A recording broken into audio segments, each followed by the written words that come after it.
Hi there, we're the Timeshitters. I'm Ben. And I'm Jack. And today we're going to be doing Kirby Stars All-Stars Fun Pack. What's it called? It's called Kirby Superstar, but in Europe it was called Kirby's Fun Pack, but this is clearly an American game I'm playing here. Excellent. And we're doing Spring Breeze, which is the first game, which is it's a remake of? It's a remake of the Game Boy game Kirby's Dream Land, except obviously it's in lovely SNES colour, you got all this lovely music, and of course you can now copy abilities, which makes the game infinitely easier, but more fun. Fantastic. Would you describe it as SNES-tastic? I think Snoo-tastic? I think if you ask your random sort of SNES enthusiast which the favourite sort of games are, this will definitely come in sort of top 10s, definitely. I remember playing this game very much as a child, and it's good fun. So what's going on there? The companion. Is it co-op, this game? You can play co-op. If you've got a second controller, you could be controlling that Waddle Dee instead of the computer just sort of doing its best to help me out. Fantastic. I love the fact within about 30 seconds of starting the game, you've already got on the warp star and ended that first section. That's nice. It's a very dynamic game. Yeah. Very short little sections. Very fun to play. And is this a main boss or a sub-boss? It's a sort of a mid-boss, yeah. I think he's called Pommy Jr. and he's a bomb-carrying boss, but we dispatched him pretty quickly. Yeah. Have you ever played Kirby's Block Ball? No, what's that? It's sort of like, what do you call it? Not Alleyway, the other one. Breakout. Breakout, yeah, that's the word. So you can restore your character's health. If you eat food or any kind of power-up, you've got a slight time window where you can sort of kiss your... that's what it looks like. You can kiss your helper and you'll receive the same health boost or power-up. There's an invincibility power-up in a future level where I get it and then I kiss him and then he's invincible as well. So how wonderfully obscene. Yeah. So you burn the shit out of some polar bears there. That's fantastic. It's always good.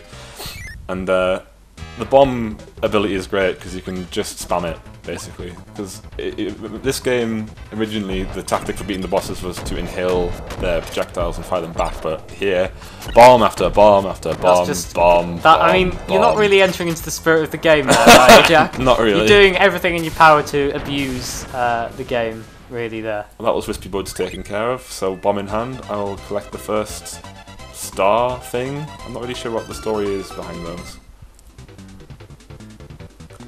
Welcome to Float Island, Stage 2. Why is it called Float Islands, Jack? Because the islands float in the water. Ben, come on, you should know this. Well, islands don't normally float, do they? They wouldn't have much structural integrity. Don't get me started about structural integrity. Yeah, let's keep our eyes on the game. So there I just uppercutted a squid, which is a great thing this game allows you to do. You see, you can't do that in Mario, and in many ways that's a bad thing. There's no point in any of the games, not even the RPGs, where you can uppercut a blooper. But you know what? I'm getting that extra life. You can pull the face off one in Super Mario Sunshine though. It's not the same. So, exploding coconuts, that's always good. Yeah, you're invulnerable to them in the water. If you hit them in the sky, you'd be hurt, but... I like the way they went... Adjuvant spikes. That was brilliant, Jack. I like the way there was literally no reason for you to do that. There's no reason to head to that corner. I like the way also the coconuts that you're invincible to them in the water, so the only place they put them is above a massive pool of water that you'll have no reason to leave. Exactly. So I'm going to just take this guy's fire ability, and in the next room I'll show you the fire dash, which is in the Smash Brothers games. So I'm going to use it now. Boom. Since you're invincible, the boss dies in one hit. That's ridiculous. So I could have got the ice power there, but I thought I'd leave it. And you've got Knuckle Joe. That's the name of that guy. Knuckle Joe is pretty cool. Oh, it actually says on the screen. I didn't even notice that. I was just relying on my own Nintendo knowledge there. Oh, too bad. Right, so I'm going to get the Crash ability, which is what I think should have been the final Smash and Brawl, even though it'd be overpowered, rather than the chef. Couldn't be more overpowered than, say, Sonics or Wolves. The Landmaster is just ridiculous. I can honestly get 6 kills as Wolf in one Landmastering. I'm not surprised, that particular element of the game ruined it for me. I think it's just so, much more of an unbalanced game. Ben and I play Smash Brothers Melee quite a lot, and there's usually quite a tight match, Ganondorf versus Dr. Mario. But if there were the occasional thing to punch, the final Smash icon, it would just completely ruin any drama that we have in those matches. Yeah. So that was Lalala and Lalala dispatched. I like the way Knuckle Joe, I say dances, He seems to be just. He looks like one of those troll toys. Anyway. A troll. Shut up.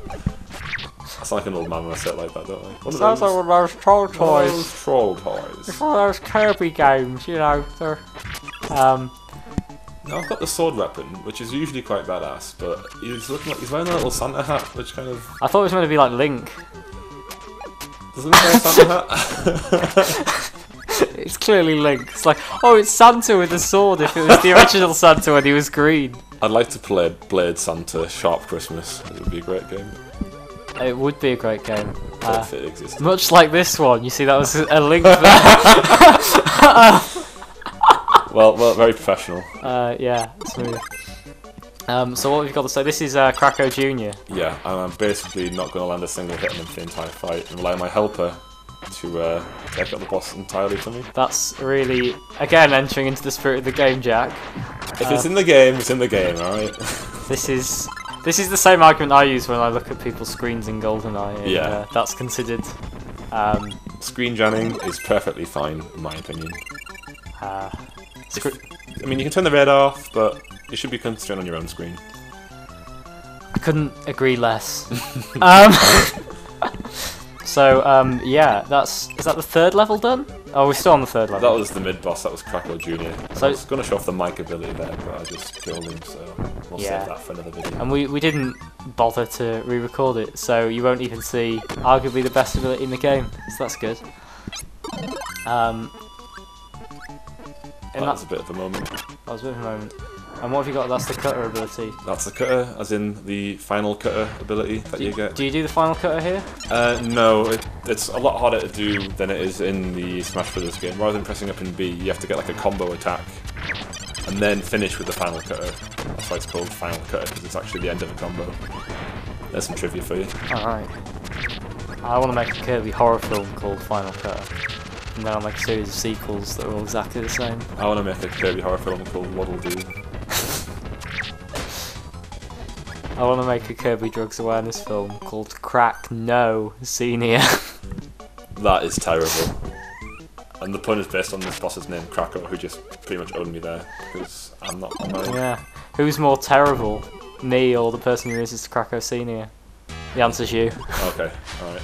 I didn't show you this, but if you go up there's an Easter egg where a pig falls on you. Are you serious? Yeah. Is it literally an Easter egg? Because this Kirby game is based around sweets a lot of the time. No, it's a pig that falls on you. Alright, so it's figurative Easter egg. There's no reason for you to go up there at all. I don't think there's even like an extra life or food up there, but if you try and explore going up, a pig falls on you. So I decided at this point that I'm not good enough for the abilities to beat him, so I'm going to do it old school and enter into the spirit of the game and fire his projectiles back at him. I think that's karma for you dicking on all the other bosses so relentlessly by abusing power-ups. I think Krakow saw like that repetitive bombing of Wispy Woods and just thought, nah, we'll have you for this. I always like the idea of Krakow. Is Krakow meant to be like a being that's within a cloud, or is he literally just a cloud? I'm not really sure. I think the eye is him, but he's always got a cloud with him. I think he should team up with Lakitu, and they would be immensely badass. That can be like the new Marvel vs. Capcom. Obviously, they're not Marvel or Capcom; they're both Nintendo. But I'm just trying to think of other sort of good cloud-based enemies. So back to the back to the shameless abusing of the bomb power-up. This boss is sort of quite.